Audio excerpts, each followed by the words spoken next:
103, versículos del 1 al 5. Bendice, alma mía, a Jehová, y bendiga todo mi ser su santo nombre. Bendice, alma mía, a Jehová, y no olvides ninguno de sus beneficios.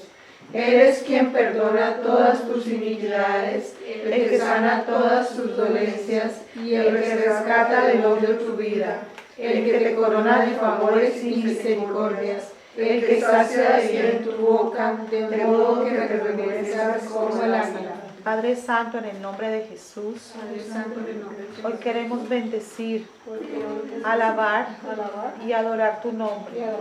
Gracias, Señor, porque tu presencia, tu luz, tu poder y tu gloria se hacen manifiestos en este lugar, en mi vida, en mi familia. Te doy gracias, Señor, por darme un corazón contrito y humillado, un espíritu quebrantado. Me humillo bajo tu mano poderosa, porque solo en ti encuentro salvación, encuentro perdón y encuentro misericordia. Te doy gracias por abrir mis ojos, alumbrar mi entendimiento, cambiar mi manera de pensar, porque quiero hacer tu voluntad y agradarte en todo. Abre mis ojos y miraré las maravillas de tu ley. Dame entendimiento y guardaré tu ley y la cumpliré con todo mi corazón. Te doy gracias en el nombre del Señor Jesucristo. Amén.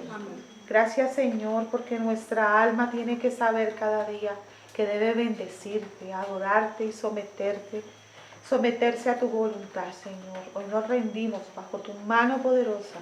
Gracias, Señor, por abrir nuestros ojos en este tiempo. En el nombre de Jesús. Amén. Os invito a que vayamos a Hechos, capítulo 17. Y vamos a leer a partir del versículo 1. Hechos 17, capítulo 1.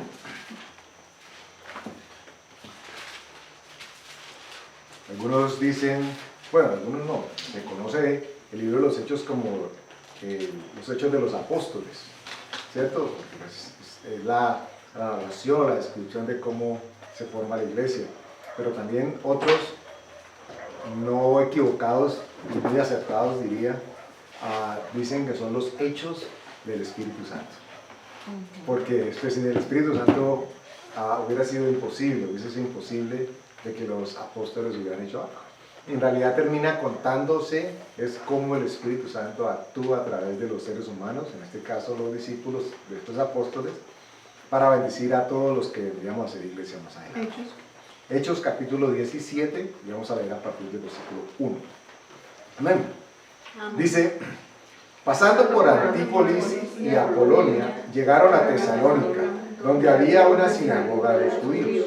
Y Pablo, como acostumbraba, fue a ellos, y por 3 días de reposo discutió con ellos, declarando y exponiendo por medio de las Escrituras que era necesario que el Cristo padeciese y resucitase de los muertos, y que Jesús, a quien yo os anuncio, decía él, es el Cristo.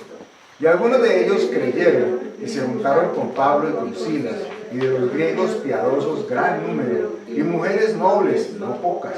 Entonces los judíos que no creían, teniendo celos, tomaron consigo a algunos ociosos, hombres malos, y juntando una turba alborotaron la ciudad, y asaltando la casa de Jasón, procuraban sacarlos al pueblo.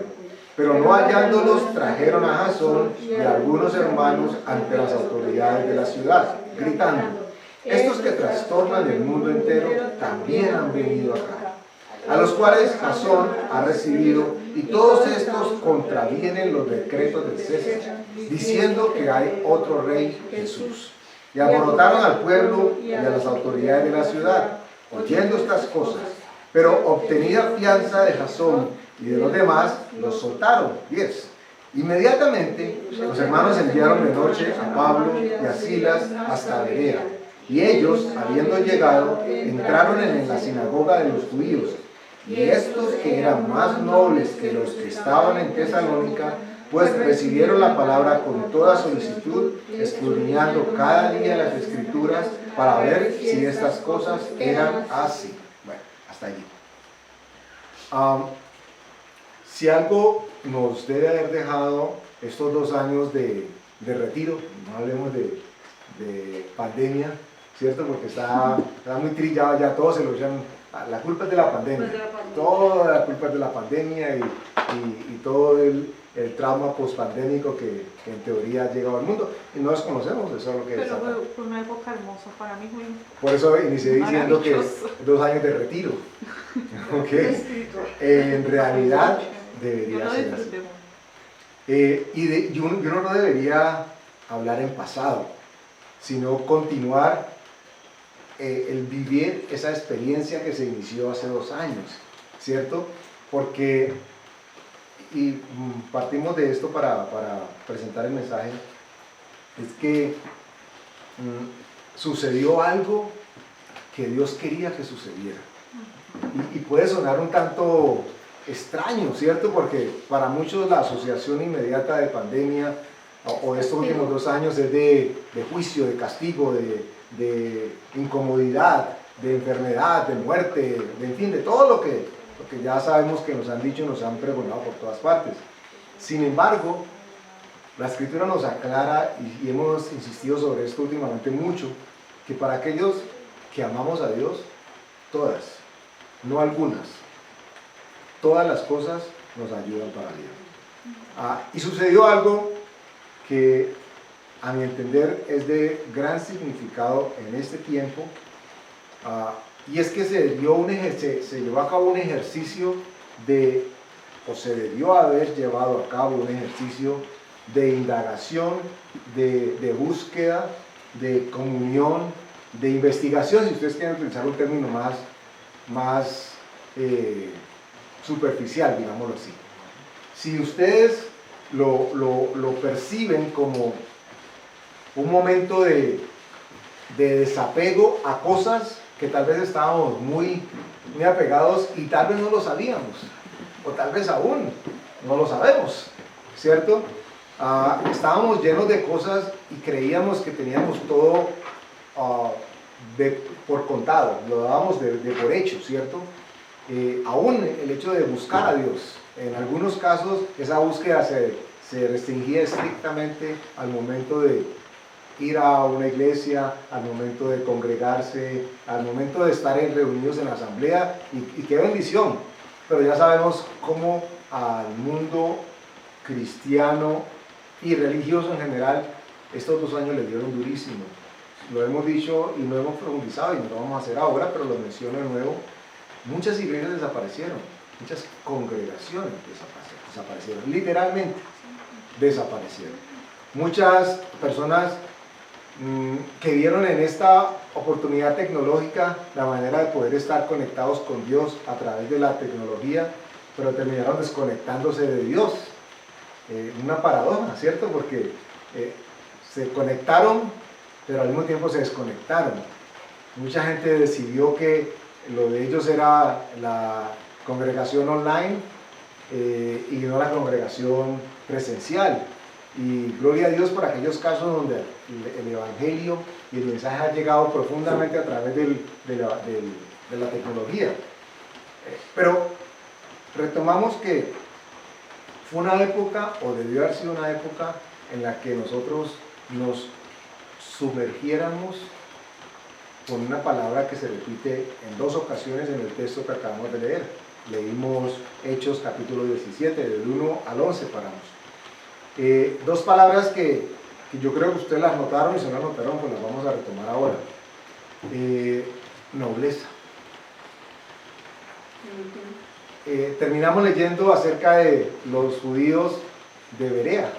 Berea, una población que, pues lo leímos ahora en la descripción, donde llegaron Pablo, Timoteo y otros a predicar del Evangelio, y hubo muchos que rechazaron, pero hubo otros que recibieron.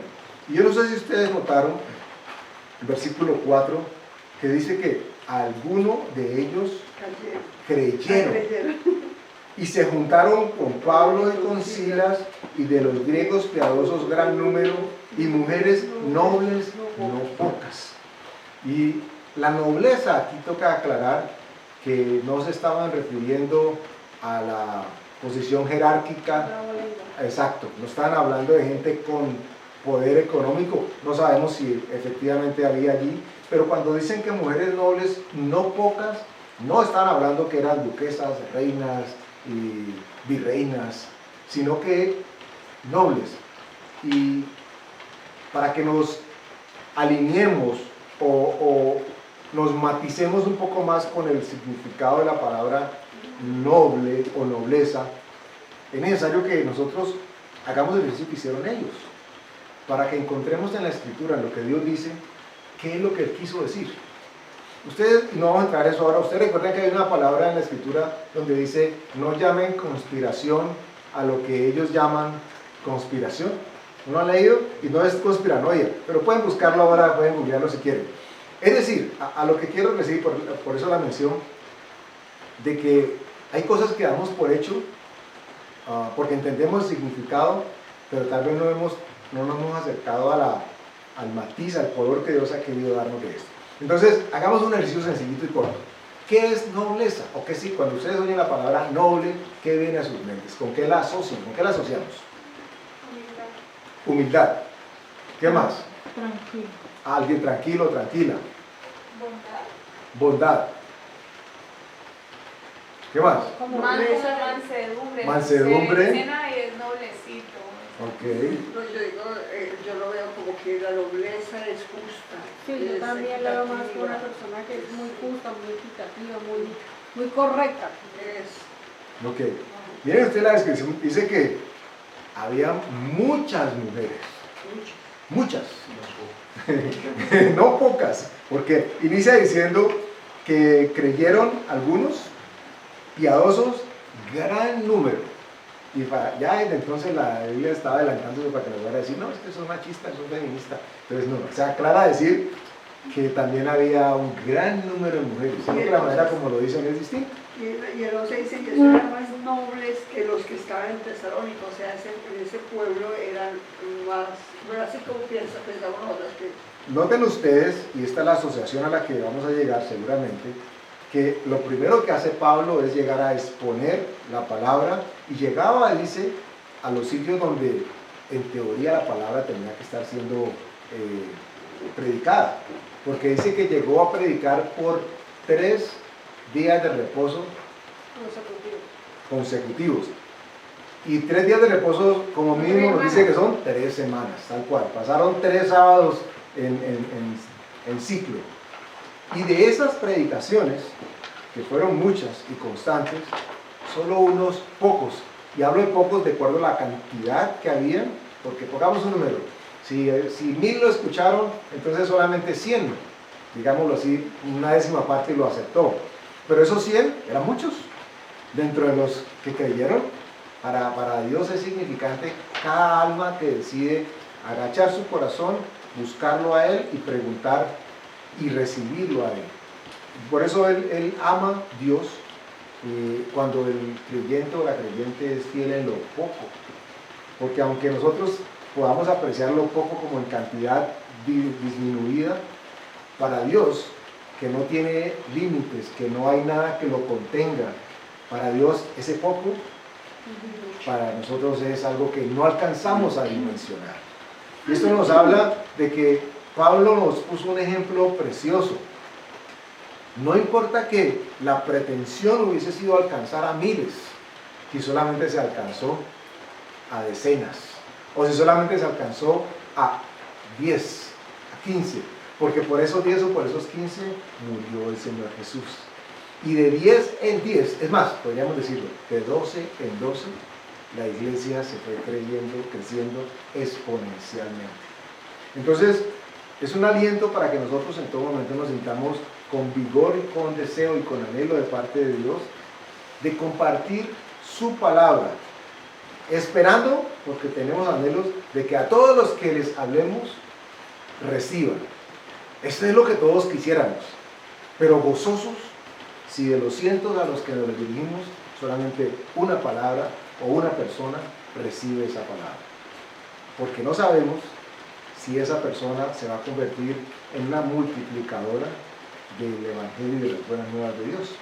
Entonces, dentro de este grupo, gran número, había también un gran número de mujeres nobles. Y ahí me llama la atención poderosamente por qué en este pasaje que leímos el tema del término noble aparece de manera consecutiva.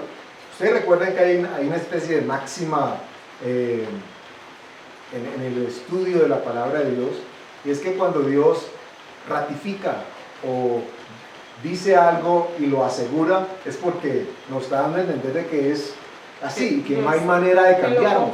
De cierto, de cierto. Exacto, así Jesús decía, de cierto, es decir, doblemente cierto. ¿Ok? Entonces cuando encontramos un término de estos relacionado con lo mismo, a nosotros nos debe llamar la atención, porque Dios nos está queriendo, como en toda la palabra, pero en este caso se hace más manifiesto, nos está queriendo decir algo.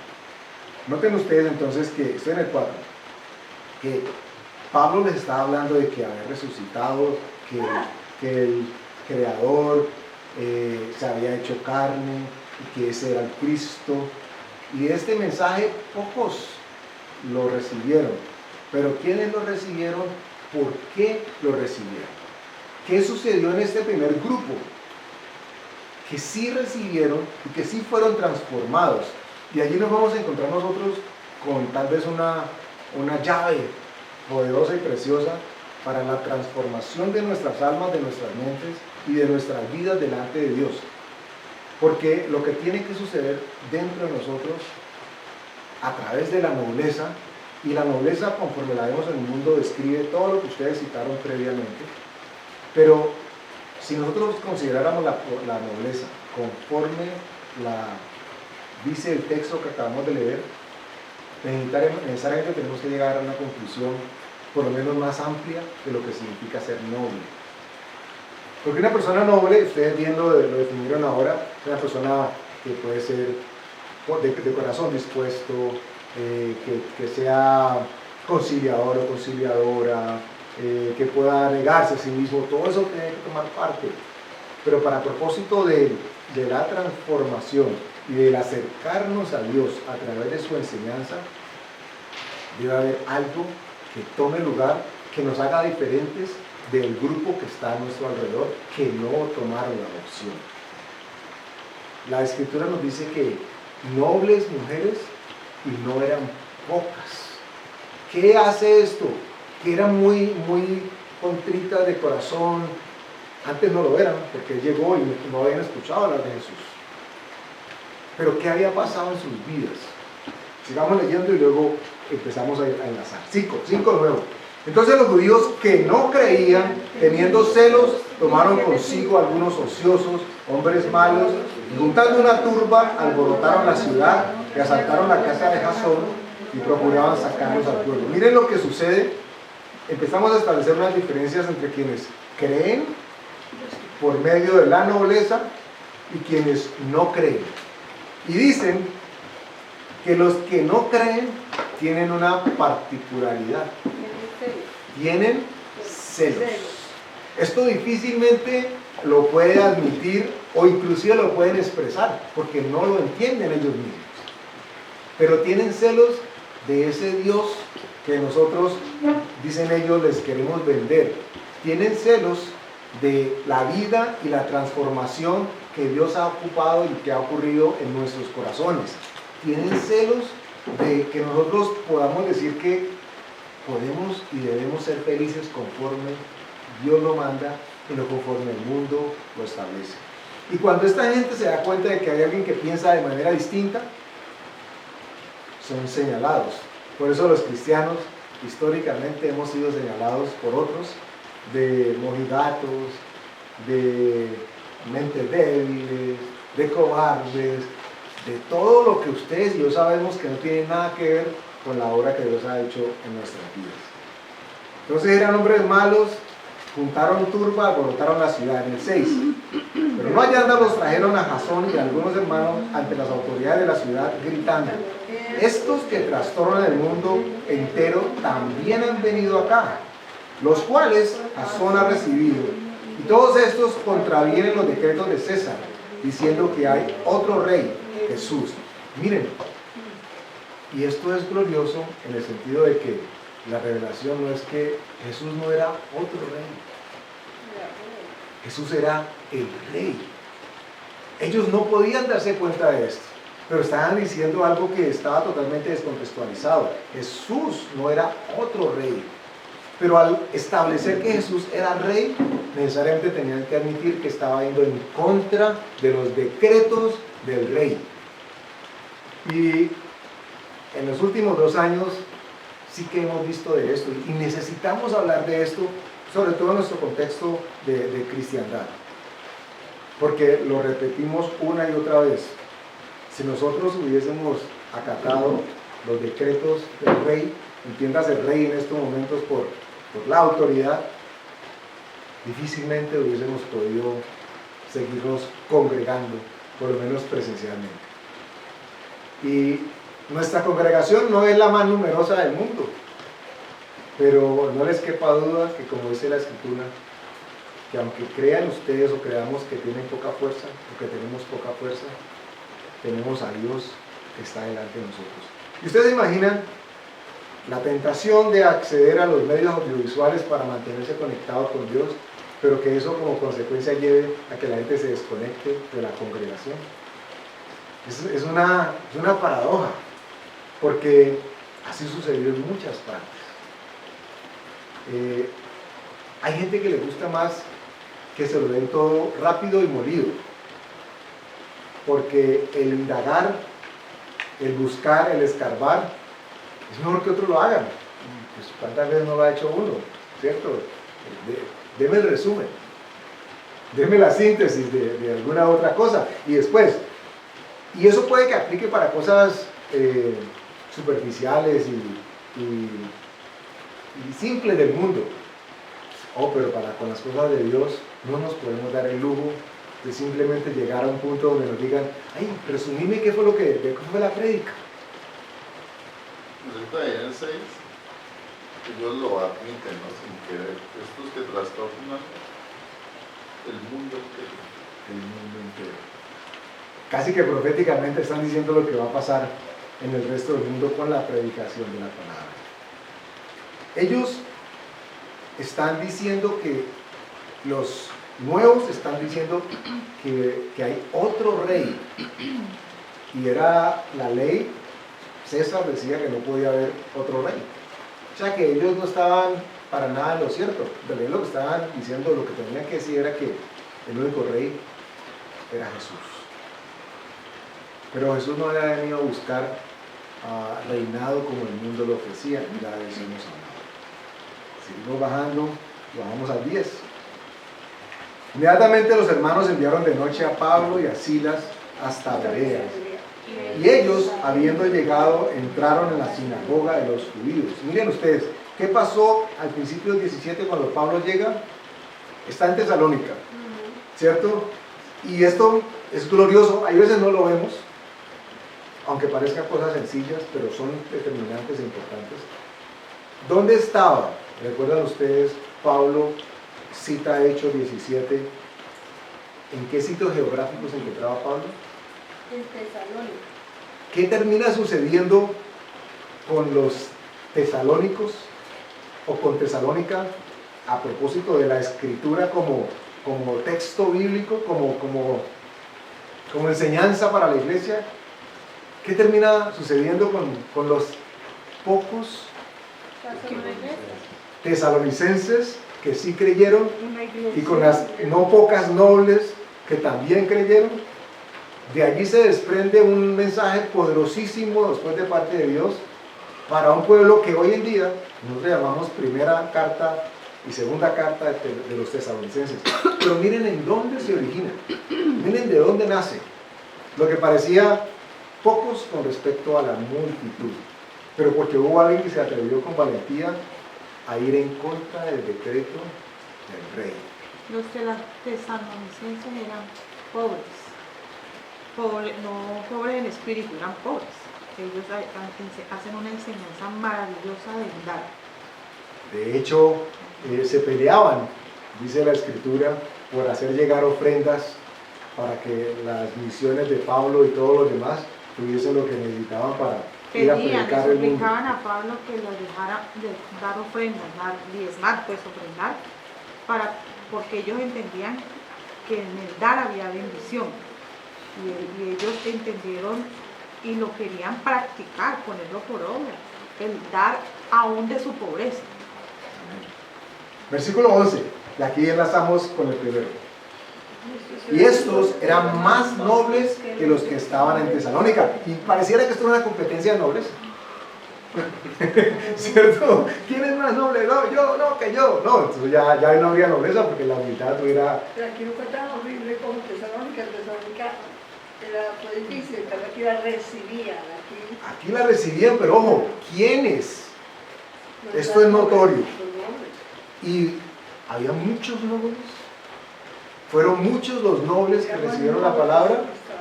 ¿Cierto? Porque retomemos el 11, dice. Pablo y Sila llegaron hasta Berea y habiendo llegado entraron a la sinagoga de los judíos. Y estos eran más nobles que los que estaban en Tesalónica, pues recibieron la palabra con toda solicitud. Ahora, O sea, eran más nobles, no que no eran nobles. exacto. Notorio que aquí la resistencia, digámoslo así, que encontraron en un principio no fue tan manifiesta, al contrario podríamos decir que fue menos fuerte, menos manifiesta. Y ellos recibieron la palabra con toda solicitud. Ahora, en este versículo encontramos tal vez, esta es una propuesta, tal vez un significado verdadero de lo que quiere decir nobleza. ¿Por qué es que la Escritura decía que no pocas mujeres, o sea muchas, eran nobles? Y después porque nos dice que muchos aquí también eran nobles. Entonces uno dice, sí, es que eran más calmados, más todo lo que ustedes citaron. Pero noten ustedes que la Escritura no menciona para nada, no asocia para nada el carácter, aunque sí tiene que ver, pero como nos lo plantea, nos está haciendo una descripción preciosa de qué es para Dios un alma y un corazón noble. Y lo dice en el versículo 11, la segunda parte. Dice que recibieron la palabra con toda solicitud, escudriñando cada día las Escrituras para ver si estas cosas eran así. Ay, sí, usted puso en duda la palabra que yo le di. ¿Qué tal que Pablo hubiese puesto esa postura? No, usted está buscando, crea lo que yo le digo.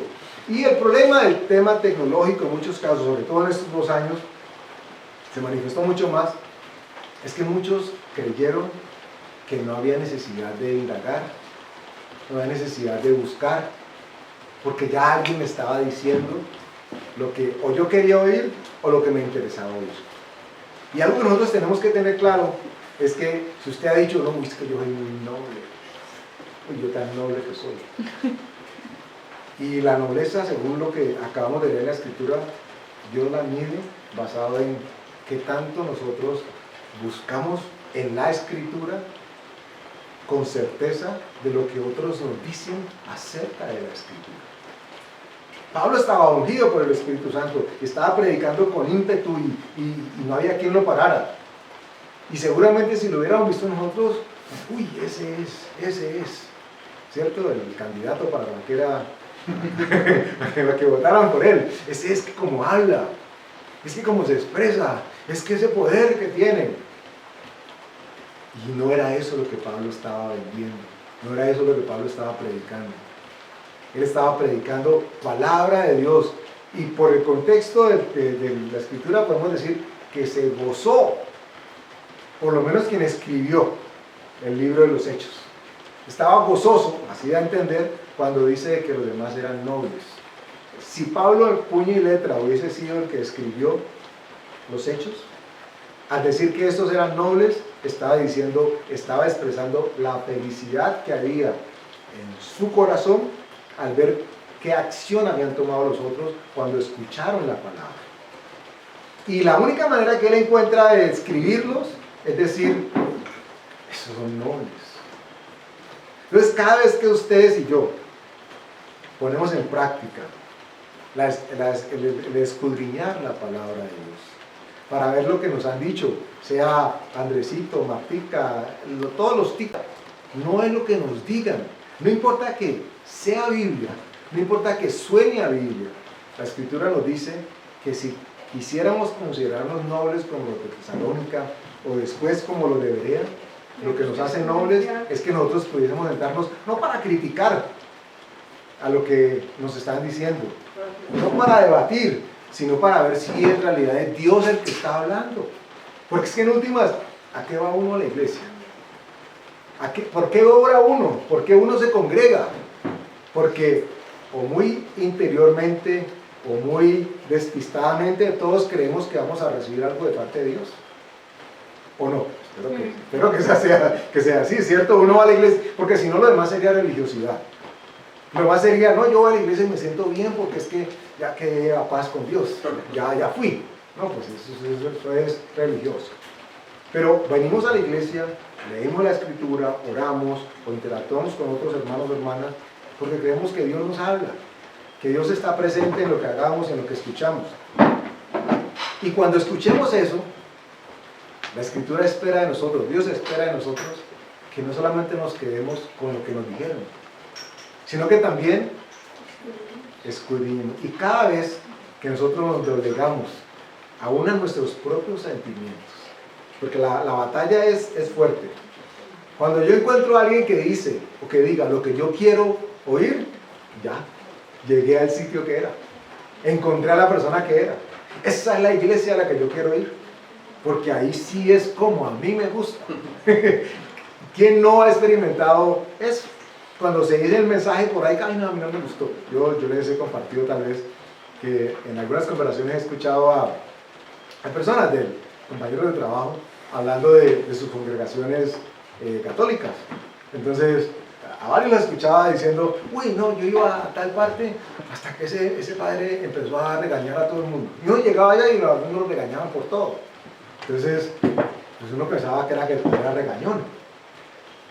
E indagaba después uno con alguien, pues, ¿qué era lo que decía? No, es que empezaba a leer esa palabra y todo lo que decía era lo que uno podía y no podía hacer. Tenía y no tenía. Entonces, para ellos regaño era asumir que lo que Dios estaba diciendo a través de su palabra era que el Espíritu Santo lo estaba regocijando. Entonces, mientras la gente salía motivada y alegre, ese es. Y hablo por mis vivencias, y perdonen que me ponga en primera persona, pero seguramente ustedes se identificarán conmigo. Mientras milité en el catolicismo, nunca cogí una Biblia. Nunca te motivan a que indagues y que leas y que tengas comunión a través de la Escritura con Dios. Yo le dije a mi abuelita, viejito siempre dice lo mismo. Mira, cállese. Uy, que se tapaba la... No diga así. Es que el viejito ahorita dice... Y yo repetía lo que el viejito decía. Pero él, ¿por qué le dice viejito? No es que el padre, él es un cura. Entonces hay gente que está buscando que le digan lo que quiere escuchar. Y se sienten bien cuando dicen, ahí es. Encontré a la persona que ahora sí me comprende. ¿Puedo preguntarte algo?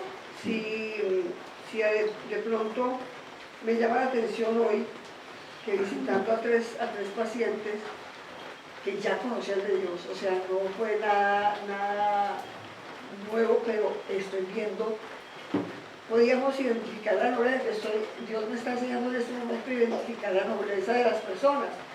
Entonces, según eso, lo que estoy viendo, y me corrige si es verdad o no. Entonces, entro a una habitación y, no, que Dios, tú crees en Dios, sí, yo creo en Dios, bueno, entonces vamos a orar de ese Dios. ¿Qué palabra tenemos hoy? Y dice, no tengo palabra. Y digo, no, pues es que sin palabra no podemos orar, porque es la palabra la que nos enseña a orar el día de hoy, ¿me permites hacerlo? Entonces, claro, entonces sacaba yo la palabra y orábamos con él. Y me decía, así se ora por la palabra. Y le dije, pues a mí el Espíritu Santo me enseña así, ¿cómo te enseña a ti? ¿Tienes la palabra? ¿Tienes la palabra aquí? No la tengo. No, es que tenemos que tener la palabra para poder decir que podemos, que creemos en Dios y que creemos en lo que Él nos dice, porque de otra forma, ¿cómo creeríamos? Entonces se quedaban pensando Seguro rezaban. y aceptaban, pero entonces ya vengo con la nobleza. Entonces estoy viendo los de Tesalónica aquí, que ellos oraban de acuerdo a su forma.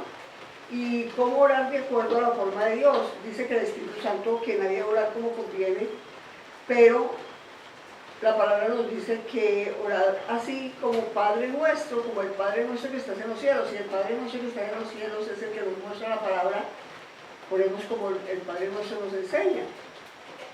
Entonces ellos serían unos, entonces quedan pensando, quedan reflexionando.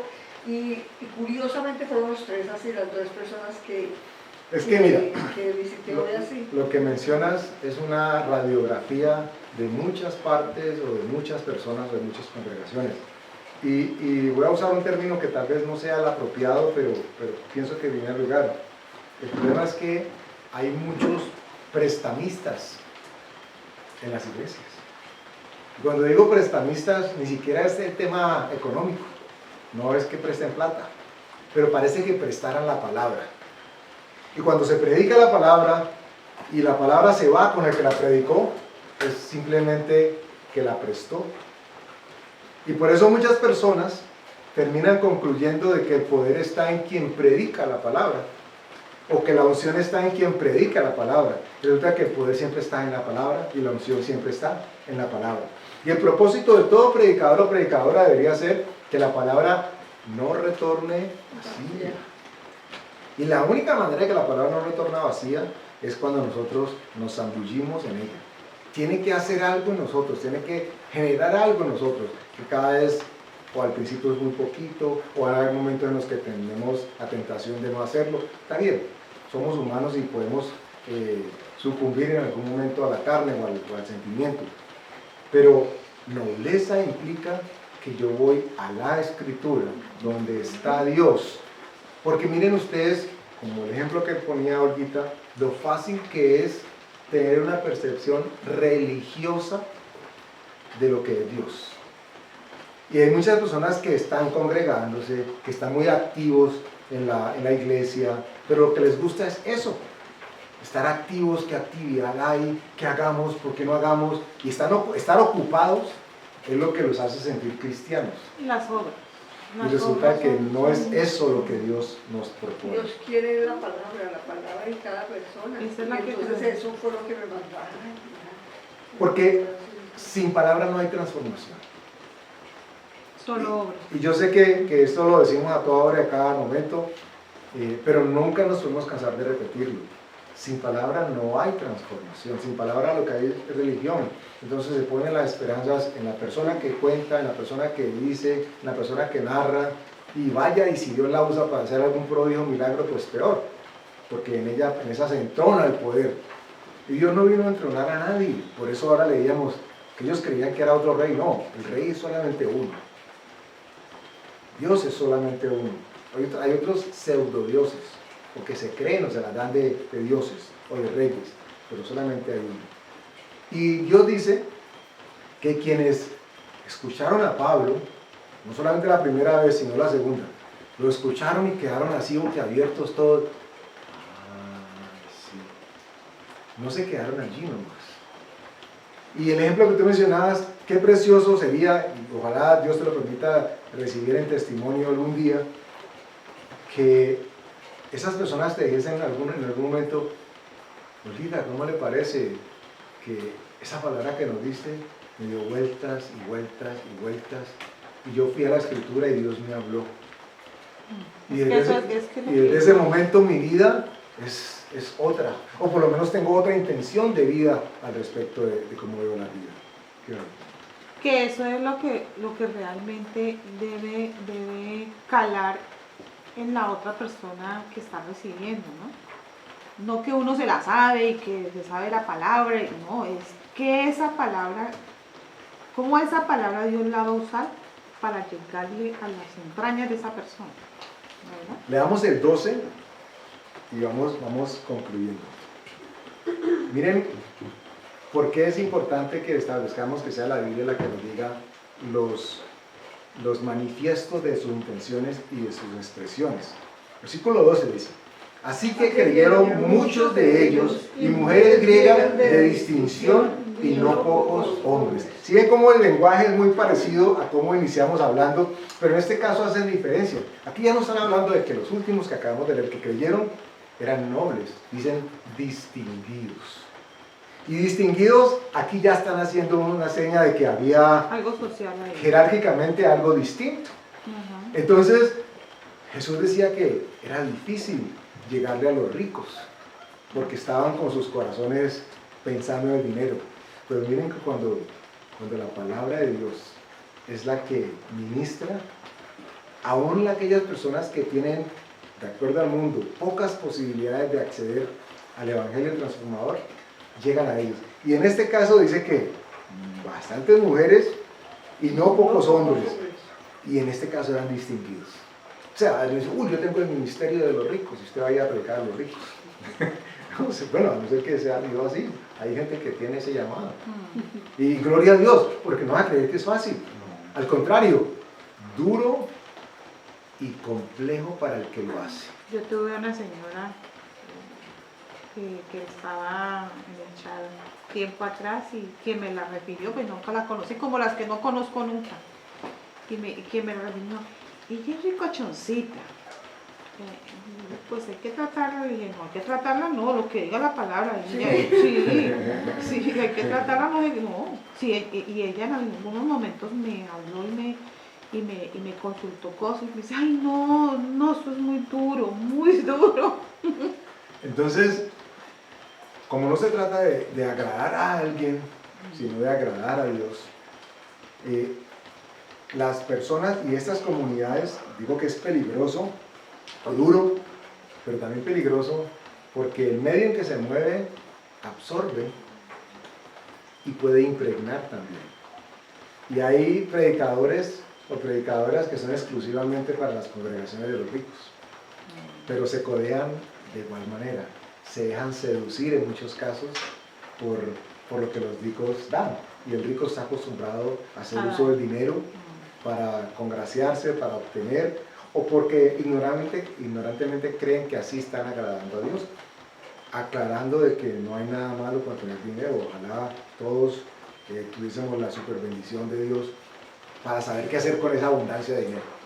Así como el voluntariado ahí a una mujer que había sido la única reina de aquí de Cali hace mucho tiempo, y ella era única y especialmente para los de ella, nadie podíamos ir allí, solo era ella la que subía y la que trataba con los pacientes de ricos, sí, eso no, ay, por aquí abajo, tienes que ir, que hay tantos pacientes de no sé qué que necesitan, y era ella, no, porque ya era la reina, la de la pompa, entonces ya conocía a toda esa gente de la pompa.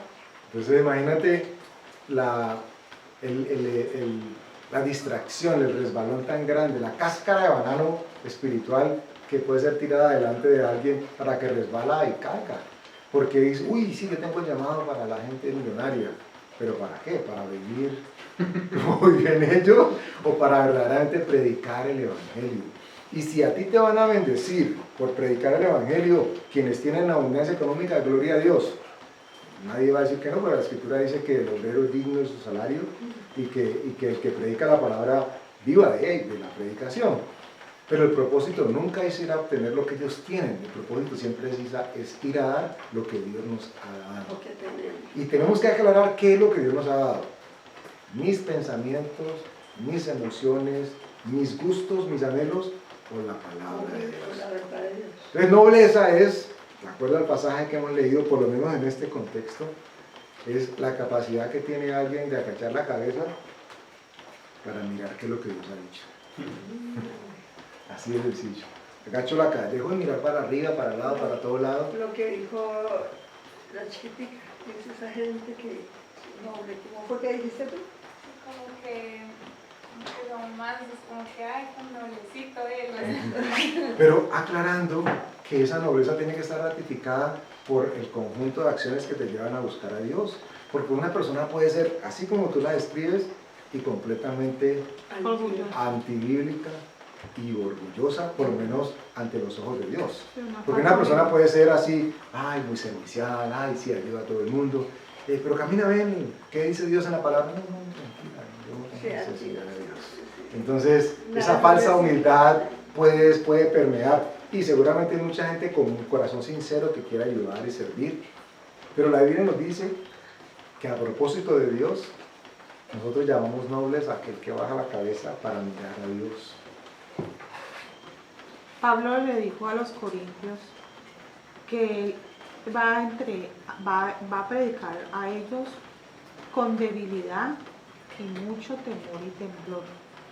Y les comparto una palabra que yo la estoy repitiendo para mí, que dice en 1 Corintios 2, que ni mi palabra ni mi predicación sea con palabras persuasivas de humana sabiduría, sí, porque para que la fe de los que me van a oír no esté fundada en la sabiduría de los hombres, sino en el poder de Dios.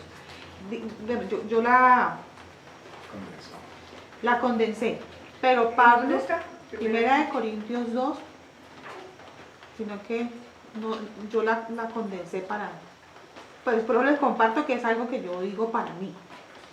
Pero entendía lo que estás diciendo, es que cuando él iba a predicarles, él tenía temblor. Es más, él dice, creo que en Timoteo, en los Corintios también, que él está hablando de parte de Dios y delante de Dios. Eso tiene que calarnos, porque es que no estoy hablando por Marta, es de parte de Dios y delante de Dios. O sea, que cuando yo hablo, no solamente estoy hablando de Dios, sino que Él me está oyendo, me está viendo. Sí, entonces por eso debe haber temor y temblor delante de Dios.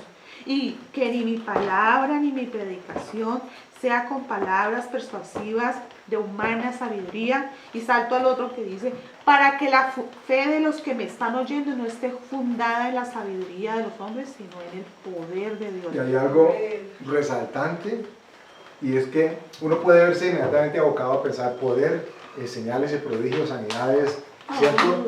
Pero resulta de que sí, todo eso puede tomar lugar cuando el origen es la palabra de Dios. Si es Dios el que lo hace, entonces tenemos acceso a lo que Dios nos ha dado. La invitación es a ser nobles.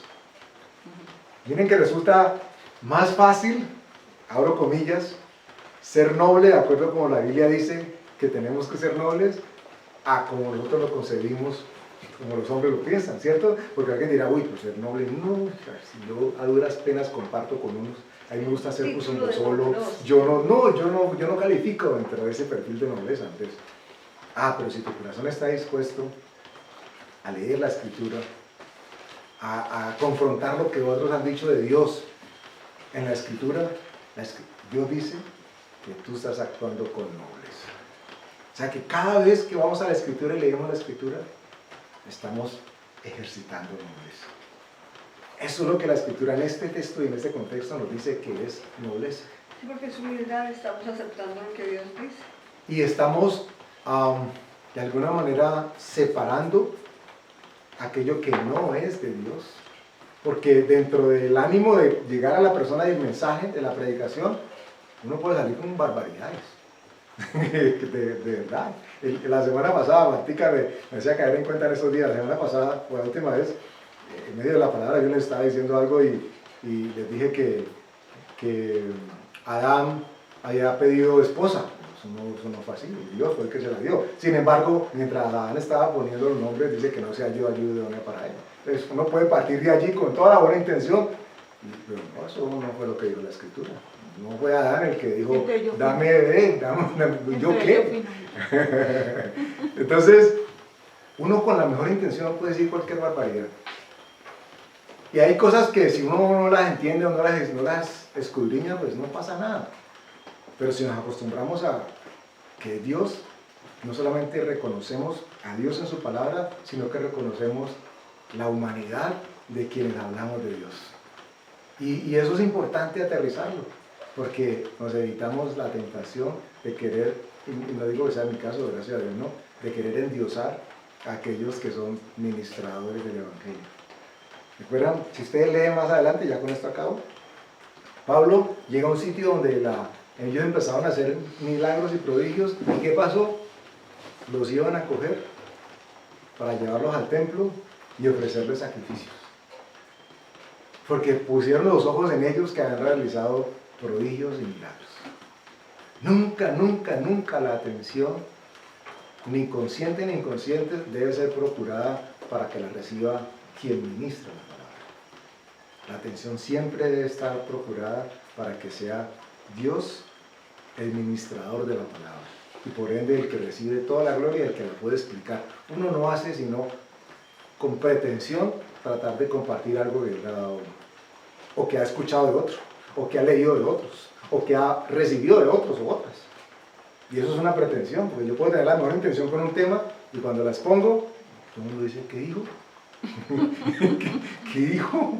Y puede que lo oigan 20 veces y es como si estuvieran leyendo o viendo una película de esas que uno ve 15 veces y nunca entiende. Pero nunca hayamos visto una película 15 veces. Yo no, pero sí ahí entiende la Yo exageración. sí conozco a alguien que me he visto como 100 veces. Bueno, los niños sí tienen la capacidad de verse 500.000 veces la misma cosa, hasta que se aprenden de memoria. Pero aún no es la sabiduría. ¿Cuántas veces nosotros nos hemos dedicado a leer la escritura hasta que nos aprendamos de memoria todo? Vamos a darle gracias a Dios, Señor. Padre, te pedimos perdón en el nombre de Jesús.